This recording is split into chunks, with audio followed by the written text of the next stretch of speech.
They said they didn't want love, that it was too much, too heavy, too close. They said they needed space. But what they really meant was safety, because to them, love wasn't warmth. It was danger disguised as care. It was exposure wrapped in affection. So they ran.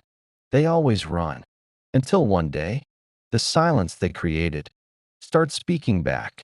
And for the first time, the thing they used to fear the most is the only thing they can't stop craving. This is what it looks like when the avoidant starts longing for the love they once feared. At first, it doesn't look like longing. It looks like restlessness. They start feeling uneasy in the quiet they once begged for. The calm feels heavy now. The solitude, once their escape, feels hollow. They scroll. They distract. They fill their days with tasks, noise, work, anything to drown out that subtle ache. Because the ache feels dangerous. It reminds them of something they thought they buried. They used to think freedom meant distance, that love meant losing themselves. So they made sure never to need anyone. But need isn't something you can permanently silence. It waits. It lingers. It grows quietly in the corners of their life until one day it breathes again. And that's when it starts. They don't wake up one morning and suddenly realize they miss you. It happens slowly, almost unnoticeably.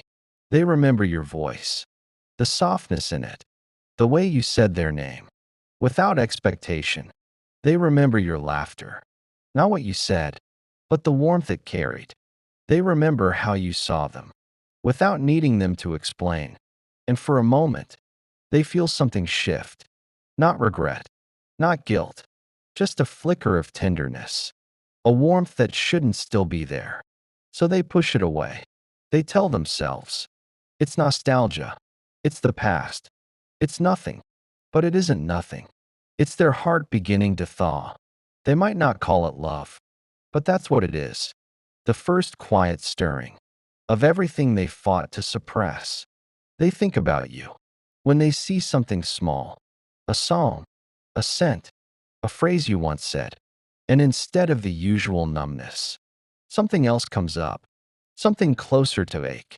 Because what they fear most isn't that they'll never find love again. It's that they already did and didn't know how to keep it. You were never too much. You were simply the mirror that showed them everything they didn't know how to face. That's why they pulled away. Not because you were wrong for them, but because you were real. Real felt unsafe, and unsafe meant familiar pain. But now, in the emptiness they built to feel safe, they start realizing they don't feel free. They feel lost. The independence they once glorified feels like isolation now. The silence they defended feels like punishment, and they begin to see it. Not all distance is peace. Some distance is grief in disguise. They don't know how to name this feeling, so they do what they've always done. They manage it, control it, tame it with logic. They say, I'm fine. I don't miss them. I just liked who I was with them. But the truth is, they do miss you. They miss how safe it felt to not perform. They miss the way you looked at them, like they were more than their walls. They start replaying moments, the ones they told themselves didn't matter. They remember how you waited when they pulled away, how you listened when they didn't have words. And that memory, it begins to ache, because it wasn't the love that scared them. It was the feeling of being seen, and you saw them completely. Now, in their solitude, they realize something haunting. You saw them, and still stayed. No one ever did that before. No one ever made them feel safe enough to be human. That's why you linger in their mind. Not because they need to rekindle something, but because what you gave them was rare, real, unfamiliar. They start noticing how everyone they meet now feels surface level. No one sees them the same way. No one feels as deep. no one feels as alive. It's not because you were perfect, it's because you were present, and presence, to them, has always been terrifying. Now they crave the very thing they once ran from, not for validation, but for relief. Relief from their own emptiness. They used to say they wanted space, but space without connection is just loneliness with better branding. And as much as they want to ignore it, their heart starts whispering, "You can't heal what you keep avoiding." That's when the longing grows stronger. It stops being a flicker. It becomes a pull. Not the kind of pull that makes them text you. Not yet. The kind that makes them quiet. In rooms that used to feel full. The kind that makes them stare a little too long at people who look nothing like you, but remind them of your energy. It's not you they're missing. It's the feeling of being known. And that's the cruel irony. They spend years running from closeness, only to realize it was the one thing they couldn't live without. They start seeing love differently. It's no longer this suffocating force. It's something steady, something they might have been capable of if fear hadn't led them first. But that realization hurts because it comes too late. And avoidance, they feel that delay like loss. They may not cry, they may not confess, but inside, they're breaking in silence. Breaking because they finally see what they destroyed. Breaking because for once, the fear feels smaller than the emptiness that replaced you. This is where the longing begins to change shape. It's not about getting you back. It's about wanting to feel again, to stop being numb, to stop being at war with something as simple as wanting closeness. But that's not something they admit easily. They hide it, even from themselves. They pretend they're still fine, still free. Yet every night, their heart keeps replaying the same quiet truth. The love they feared was the love they needed. When the avoidant starts longing for love, they don't chase it. They study it. They observe it from a distance, like something fragile, something dangerous. They watch couples laugh. They listen to love songs they used to mock. They scroll through the words that used to make them cringe. And suddenly, they understand them because something in them has softened just enough to feel the emptiness behind their control. They start realizing how much effort it takes to stay detached, how exhausting it is to keep pretending that nothing gets in. It's not strength anymore. It's survival. And survival, without connection, starts to feel like slow dying. They might not show it, but they're tired. Tired of analyzing every emotion. Tired of proving they don't need anyone. Tired of being their own island. And deep down, they're starting to suspect that the walls they built for safety have also become their cage. This is the moment when their detachment stops working, when the old tools, avoidance, control, logic, start breaking under the weight of a quiet, growing truth. They wanted safety, but what they built was isolation, and it's starting to hurt. At first, they try to fix it the only way they know how, by managing it. They might reach out, not to reconnect, but to test the ground. A message, a like, a memory disguised as small talk. You might think it means nothing, but for them, it's everything. Because reaching out isn't natural for them. It's terrifying. It's exposure. Every small move toward you feels like a step toward danger, toward the place where they once lost control. But what they're really doing is trying to see if love can exist without the fear of being swallowed by it. They don't want to relive the past. They want to rewrite it, but carefully, cautiously, from a distance that feels safer than closeness. It's strange because you can feel them near and far at the same time. You can sense the longing, but it never quite lands. That's the tug of war inside them, the desire for connection, versus the terror of losing control. They may ask how you've been. They may reminisce, half-heartedly. But what they're really asking is, would you still see me the same way if I came closer this time? And you might notice it, that hesitation in their words, that invisible pause between every message. It's not disinterest, it's fear. Because for the avoidant, longing is vulnerability, and vulnerability is the last language they ever learned. But make no mistake, they do feel it deeply, even if they'd rather cut off a limb than say it out loud. They feel it when they wake up alone and reach for a warmth that isn't there. They feel it when they achieve something big and there's no one they want to tell. They feel it when the world is quiet and their control no longer comforts them. That's when the longing becomes undeniable and unbearable. They begin to see how their fear of needing was never protection, it was deprivation. Because you can't love halfway. You can't be human halfway. And for the first time, they start questioning the story they've lived by all along. The story that said, if I depend on no one, I can't be hurt. If I never show need, I can't be rejected. If I stay strong, I'll stay safe. But safety without connection isn't peace, it's exile. They start noticing how much of their life has been built around absence, the absence of comfort, the absence of softness, the absence of someone they could lean into without fear of collapse. And that realization does something profound.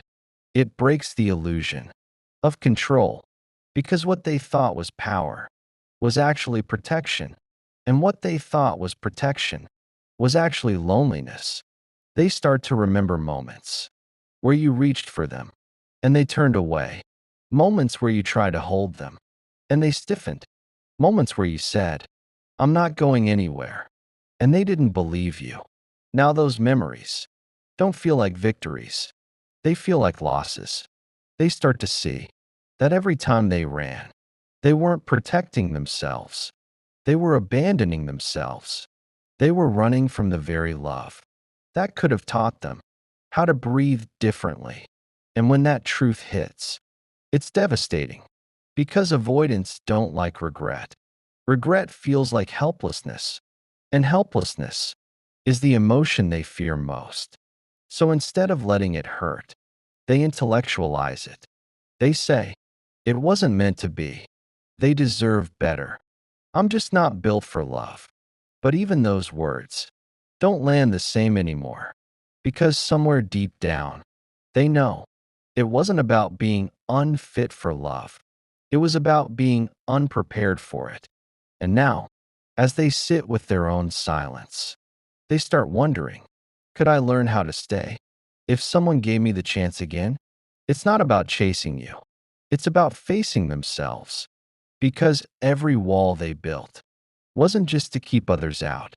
It was to keep themselves from feeling too much. But now, feeling too little hurts even more. This is where the avoidant begins to heal, not by running toward love, but by no longer running from themselves. They start paying attention to the small things, the way their chest tightens when someone cares, the way they deflect compliments, the way they say, I'm fine, when they're anything but. They start noticing how automatic the retreat is, how instinctive the shutdown becomes. And in that awareness, something sacred begins. They begin to pause, to breathe, to not run right away. Healing, for the avoidant, isn't a grand revelation.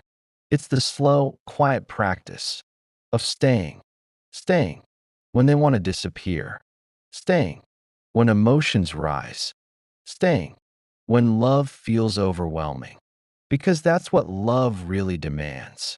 Presence, not perfection. They used to think love was about merging, about losing identity. Now they're learning. It's about expansion, becoming more of yourself, not less. But that kind of love feels foreign at first. It feels uncomfortable.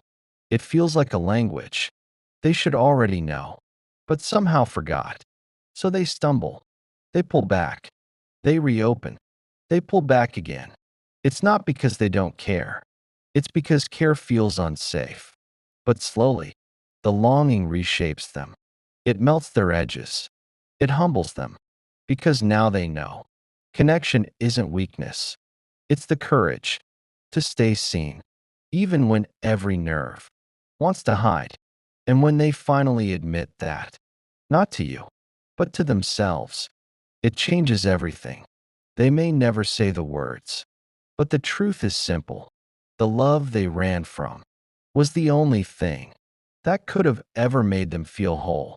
Now, they carry that knowing like a quiet ache, not as punishment, but as a reminder that love was never the enemy.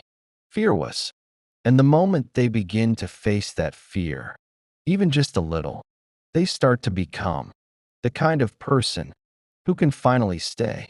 When the avoidant starts to long for love, something strange happens inside them. It's not a clean, romantic longing. It's messy. It's conflicted. It's almost painful because wanting love means wanting the one thing they've spent their whole life trying to avoid: dependence. They used to think needing someone was the same as losing themselves. They built their worth on being self contained, unaffected, unbothered. So when that armor starts cracking, they don't know who they are anymore. The first feeling that rushes in isn't peace, it's panic. They start to feel emotions that used to stay buried: tenderness, hope, yearning, and worst of all, vulnerability. It's like their body remembers love, but their mind refuses to believe it's safe. So they become torn between two powerful instincts: the desire to connect and the compulsion to retreat. Every time someone gets close, their nervous system flinches. It says, "This is dangerous. This will end in loss. This is too much." But at the same time, their heart whispers something softer. What if it's finally safe now?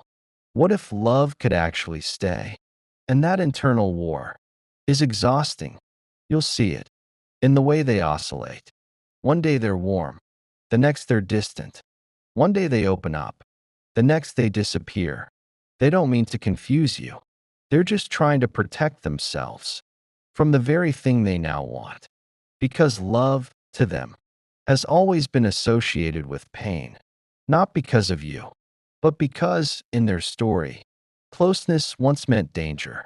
Maybe growing up, they learned that emotions made things unstable, that love came with expectations they could never meet, that connection meant intrusion, control, or rejection.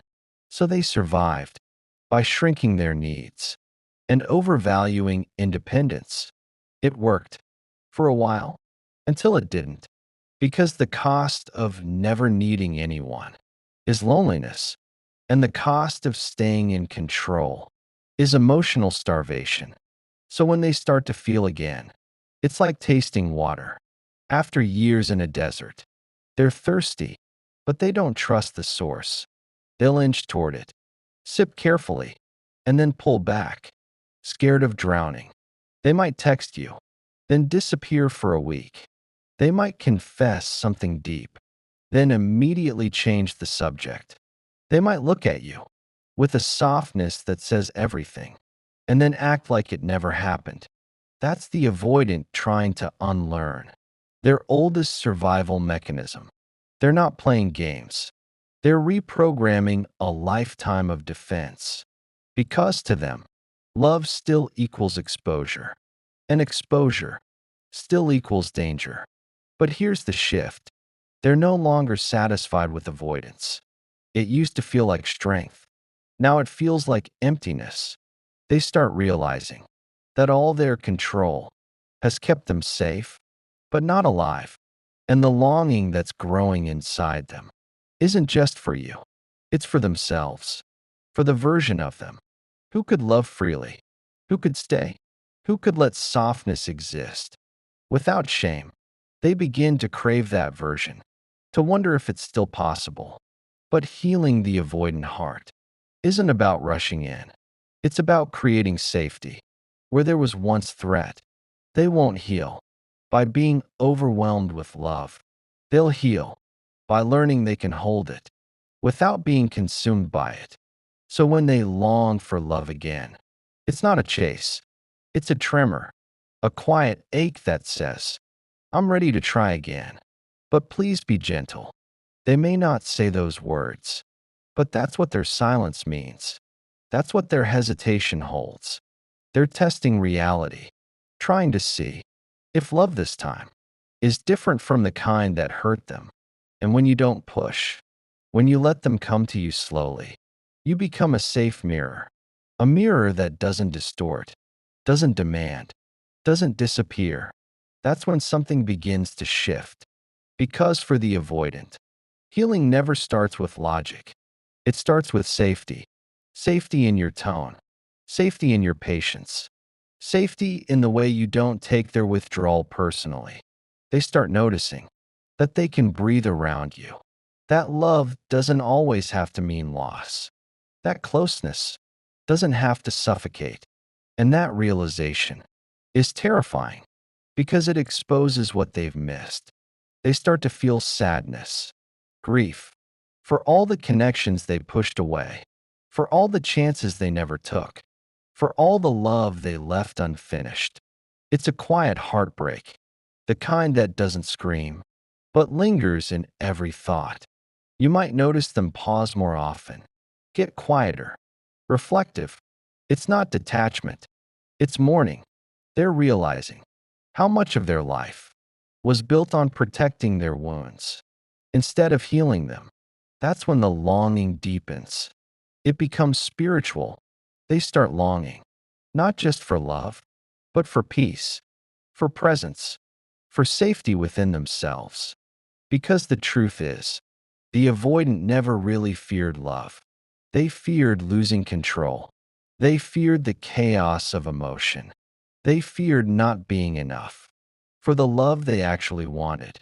But now, they're beginning to see that the control they clung to was a cage disguised as safety, and it's starting to suffocate them.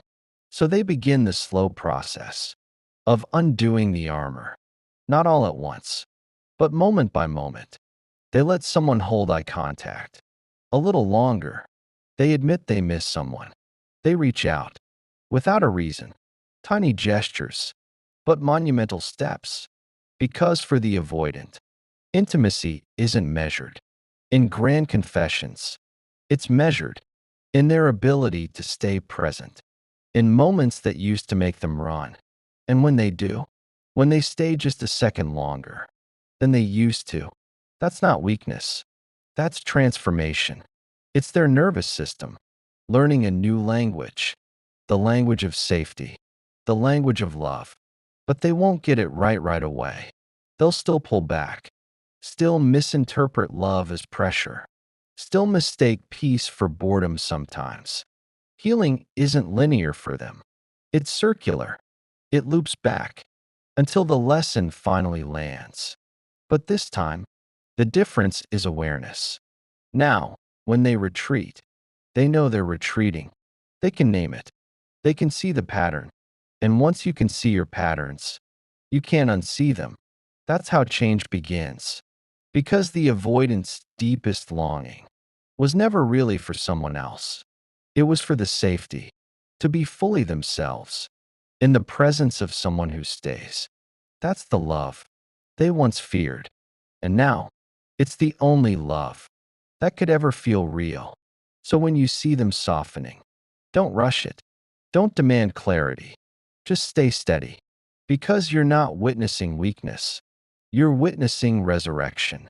A part of them that's been buried under fear is waking up again. And love, real love, is finally starting to feel like home. When the avoidant begins to long for love again, something else happens quietly. They start to see their past differently. What used to feel like pride now feels like loss. What used to feel like control now feels like emptiness. They begin to realize how many moments they sabotaged because feeling safe was too foreign. They start to notice how many good things they've let go of, not because they didn't care, but because care felt too costly. You see, to the avoidant, love was never simple. It was a battlefield. They learned early on that love came with rules they couldn't understand. Be perfect. Be quiet. Don't need too much. Don't make it complicated. And so, to survive, they built an inner world where no one could hurt them. But that world also became the one where no one could reach them. Now, as they start to long for love again, they face the consequences of that fortress. They miss the people who tried. They miss the versions of themselves that believed in connection before fear took over. And that longing isn't just about missing you. It's about missing the part of them that knew how to love openly. They remember what it felt like to laugh without overthinking, to trust without rehearsing outcomes, to reach for someone's hand without worrying if it was too much. That memory becomes both beautiful and unbearable because now they know they can't go back to who they were before the armor, but they can't stay hidden anymore either. They're caught in between fear and desire, between isolation and intimacy, between control and surrender. And that's where the real work begins. Because the avoidance healing doesn't happen when they meet the right person. It happens when they meet the truth that their protection has also been their prison, that the very distance they created to keep from getting hurt is the same distance that keeps love out. That's a painful awareness to live with. It makes them question everything, the choices they made, the people they left, the moments they numbed instead of felt. It's grief, raw, unspoken grief. They grieve the love that could have been, the warmth they rejected, the safety they didn't trust. They start to see how many goodbyes weren't necessary, just familiar. Because for the avoidant, leaving was easier than being seen. Pulling away felt safer than explaining. Silence felt stronger than vulnerability. Until now. Now, silence feels heavy. Distance feels hollow. And the strength they once took pride in feels lonely. That's the heartbreak of awakening. They realize that the version of themselves who never needed anyone wasn't free.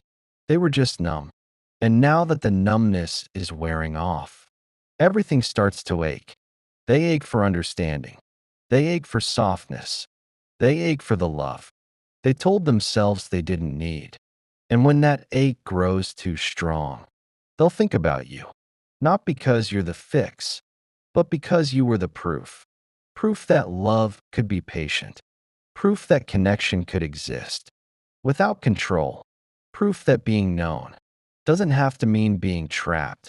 That's when their memories start to change. All the moments they dismissed before suddenly mean something. Your voice, your presence, your calm, your warmth. They start to see that what they once labeled as too much was actually the very thing they needed. Consistency. It's a quiet revelation, but it cuts deep because now they know. Love didn't hurt them, fear did, and they've been loyal to fear longer than they've ever been loyal to love. It's humbling. It's disorienting. It's also the beginning of change. When the avoidant reaches this point, their longing becomes a teacher. They start to ask new questions.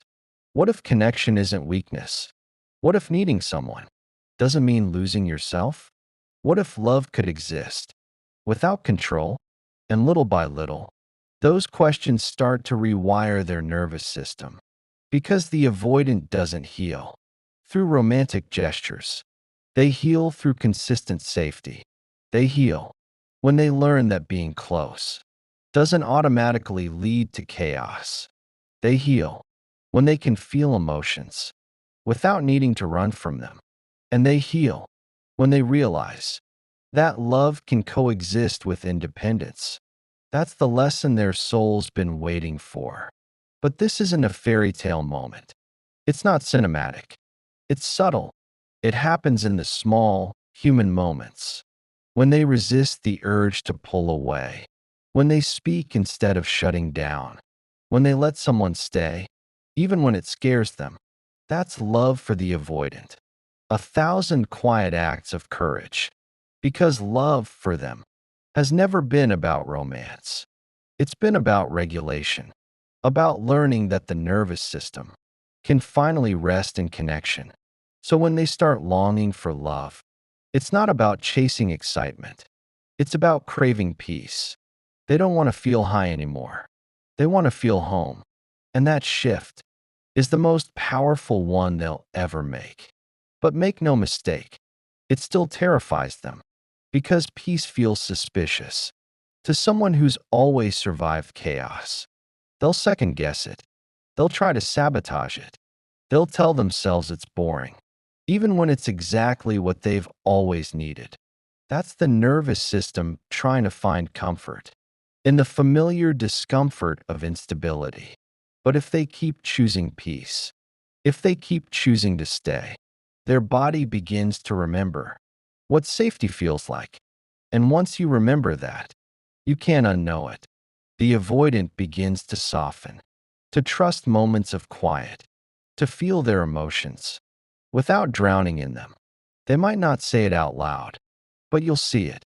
You'll see it in the way they start showing up differently, in the way they hold eye contact longer, in the way their body language relaxes, in the way they stop guarding every sentence. Those are the signs of healing, not grand gestures, but gentle ones. Because love for the avoidant isn't about fireworks. It's about safety in the silence. And when they start to feel that, when they realize that real love doesn't demand their performance, they finally start to exhale. That's the exhale of someone who's spent their entire life holding their breath. And it's in that breath that love finally becomes possible. Because now, love isn't something they have to control. It's something they can experience. Not all at once, but moment by moment. They'll still stumble, still withdraw sometimes, still test your patience. But the difference now is that they know what they're doing. And awareness changes everything. They start catching themselves mid-pattern. They apologize faster. They return sooner. They start realizing that staying doesn't make them weak. It makes them human. That's when the longing turns into courage. The courage to let someone see them, to let love exist without conditions, to let connection breathe. And that is the first real step toward the love they once feared. Because healing for the avoidant isn't the absence of fear, it's the willingness to keep choosing love, even when fear whispers louder. And in that choice, they begin to rewrite their entire story. When the avoidant finally reaches the point where love no longer feels like danger, something shifts deep within. It's quiet, almost imperceptible, but it's everything. Because for the first time, they don't just understand love in theory. They feel safe enough to live it. It doesn't come as an epiphany. It comes in the stillness, in the soft mornings, in the text they don't overanalyze before sending, in the hug they don't rush to pull away from. This is the slow blooming of someone who's spent their life in winter. They begin to realize that love doesn't require them to abandon themselves. It invites them to return, return to their body, return to trust, return to the small, tender spaces where connection no longer feels like loss. And this is where healing becomes visible. Because now, they're not running. They're remembering. They're remembering that love was never meant to be a performance, a test, or a transaction. It was meant to be a presence. Steady, warm, and alive. And in that remembering, they start to forgive themselves. Forgive the goodbyes that came too soon. Forgive the silence that pushed people away. Forgive the years they mistook numbness for peace. Because now they see it clearly. They weren't avoiding love. They were avoiding pain. And no one taught them that you can feel both and still be safe. That revelation doesn't erase the past, but it transforms it. The avoidant starts seeing their story, not as failure, but as survival. They stop blaming themselves for the walls they built and start honoring the reasons they needed them. Because healing doesn't mean you tear the walls down overnight. It means you build a door, and one day you open it. Not because someone begged you to, not because you finally feel ready, but because love knocks. And for once, you don't pretend you're not home. That moment, that quiet choice to open up, is where everything changes. Because what the avoidant feared most, being seen, was never the threat. It was the medicine. And when they finally allow themselves to be seen and still loved, their nervous system learns something new. Connection doesn't destroy safety, it creates it. That's when love stops being a battlefield and starts becoming a sanctuary. And in that sanctuary, something sacred happens. The avoidant doesn't just find love, they find themselves. They find a part of them that always wanted to stay, the part that used to whisper beneath the fear, I just want to be held without being hurt. Now, they finally can be, because healing has taught them that love and safety are not opposites. They are the same language, spoken slowly, with trust and time. And in that space, love becomes what it was always meant to be, a mirror, not one that exposes their flaws, but one that reflects back their humanity. The avoidant begins to see it clearly now. They were never unlovable. They were simply unready. Unready to be seen. Unready to believe. Unready to stay. But love waited. Patiently. Quietly. At the door. And when they finally opened it, they didn't lose control. They found connection. This is what healing looks like. Not perfection. Not certainty. Just presence. Staying through discomfort, holding through fear, choosing warmth over withdrawal, again and again, because that's how the avoidant learns to love, not by erasing fear, but by outgrowing it. Love doesn't cure them, but it teaches them that they don't need curing. They just need safety. And safety comes from staying in moments where the old impulse says run, staying in conversations where silence used to be easier, staying with people who make space instead of pressure. That's the kind of staying that transforms a life. And the most beautiful part? The avoidant begins to give what they were once too afraid to receive: reassurance, warmth, and presence. They become the very thing they used to crave. Because healing is circular, the love they feared becomes the love they offer. The distance they clung to becomes the space they now hold with care. The silence they once used as armor becomes the quiet comfort they give in peace. That's when they realize they were never incapable of love. They were just protecting themselves from the kind they didn't yet know how to trust. And now they do.